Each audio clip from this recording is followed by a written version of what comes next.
our focus on Morning Edition. Members of the Ambedkar Periyar Study Circle banned by the IIT Madras have now refused to back down and have also demanded that the ban should be revoked. The group claims that the ban is unconstitutional and undemocratic. The HRD Ministry, though, which is in the center of the entire controversy, claims that IIT Madras have taken action against the students' group according to its own procedure and established guidelines. With the student body not willing to give in here on its rights to free speech, a long-drawn battle clearly is expected now.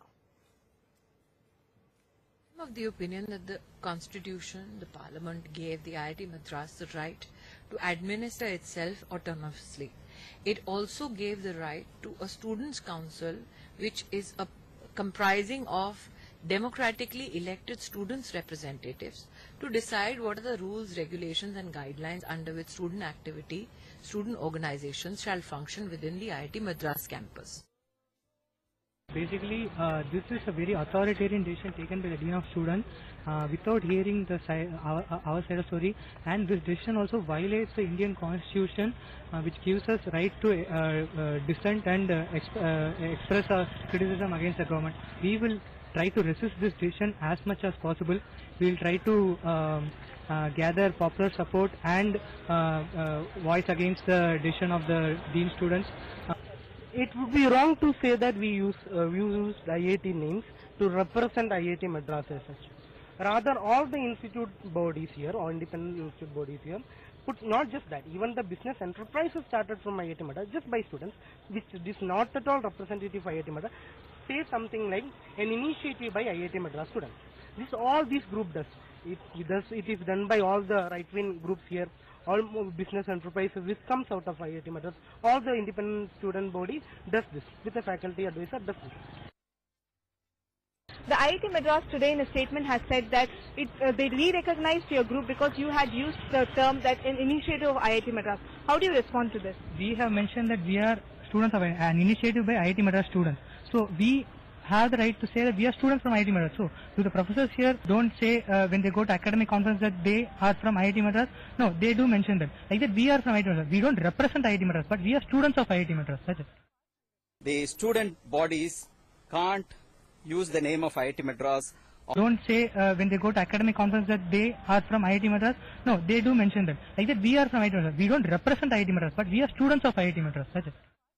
The student bodies can't use the name of IIT Madras or its official entities in any capacity to publicize their activities or garner support without an official permission.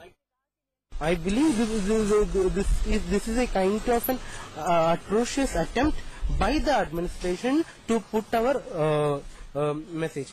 The statement which is given in this is completely absurd. I mean, there is no proof for the thing also, and we have a strong evidence for what we discussed in the pamphlet and what we discussed so far in our study circle.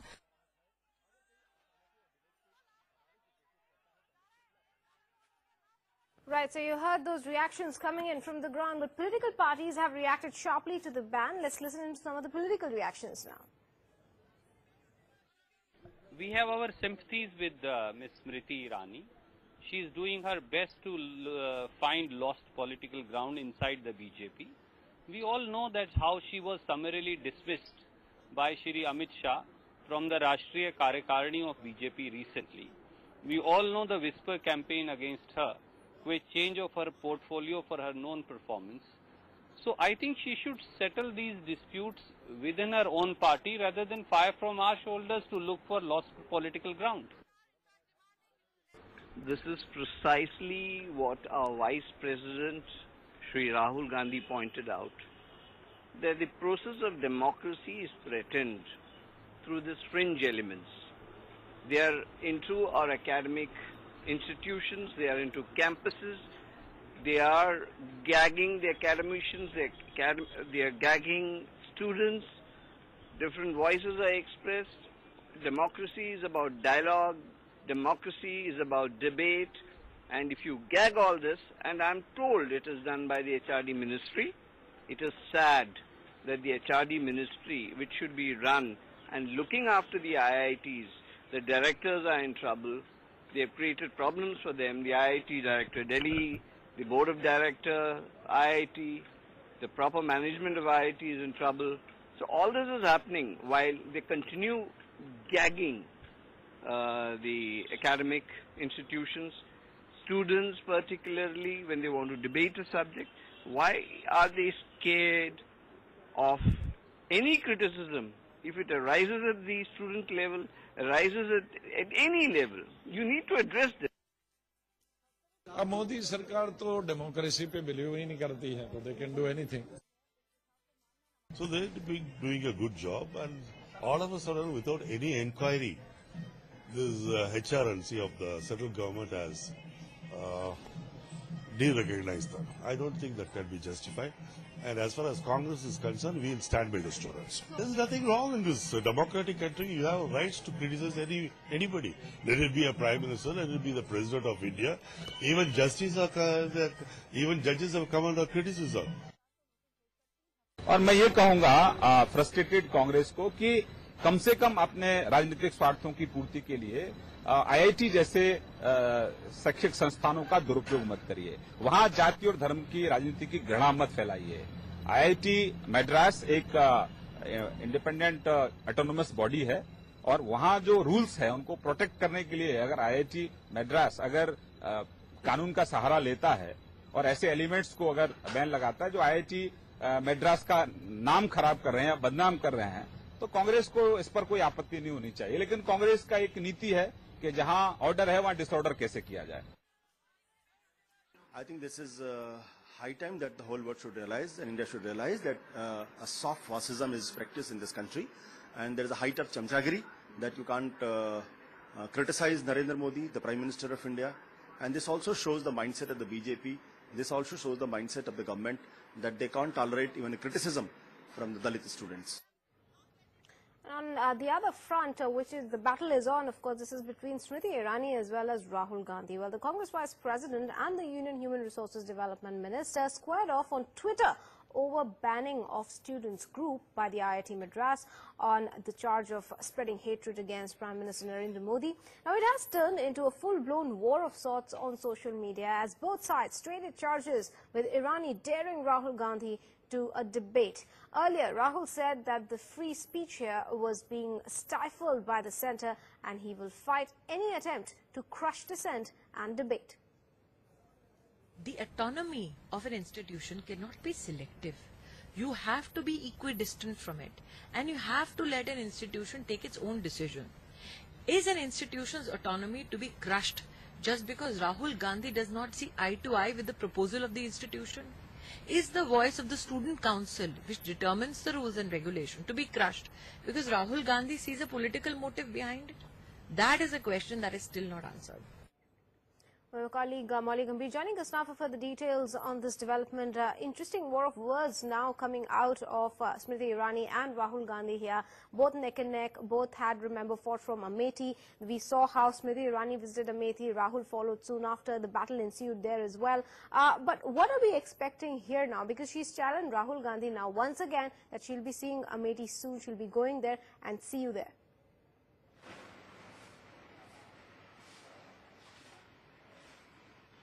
Well, Piyushi, it seems that the war of words of Amethi and the battle of Amethi, in fact, has reached the national capital. It has, in fact, reached the doors of Smriti Irani's residence, really, in the national capital itself, wherein NSUI workers yesterday held a strong protest, against Smriti Irani at her very residence, talking about how dissent being stifled is not going down very well with the students. In fact, also, of course, IIT Madras students, that group which has been de-recognized. Smriti Irani backing that measure taken by IIT Madras, certainly only, heightening the dissent which is concerned as far as this step is concerned that was taken by IIT Madras. Smriti Irani and Rahul Gandhi again engaging in a war of words. Smriti Irani daring Rahul Gandhi to debate and also, in fact, taking a jibe at him for fighting behind NSUI. And in fact, NSUI, and we've told Congress, of course, which has been slamming this entire move to gag dissent, is certainly going to up its ante. It is not going to leave this opportunity to really slam Smriti Irani and also the NDA government at large over stifling dissent in saying that anyone who criticizes PM Modi is either gagged or is de-recognized or is banned, and that is not going to be taken lying down. NSUI, the Congress, of course, even the opposition will continue to register their protest. But at the same time, will we see that group being recognized, back to from being de-recognized? Will we see the students actually being given the same right to free speech and expression that they should have gotten earlier? Remains to be seen, because at the moment, IIT Madras's decision, of course, that measure to ban that student group being backed by Smriti Irani, and that's something that the Congress, of course, is gunning for Smriti Irani. We'll have to leave it at that, Molly. Thank you very much for getting us that update. So clearly, the knives are off, gloves are off there as far as Rahul Gandhi and Smriti Irani are concerned. How the battle ensues here in the national capital is yet to be seen.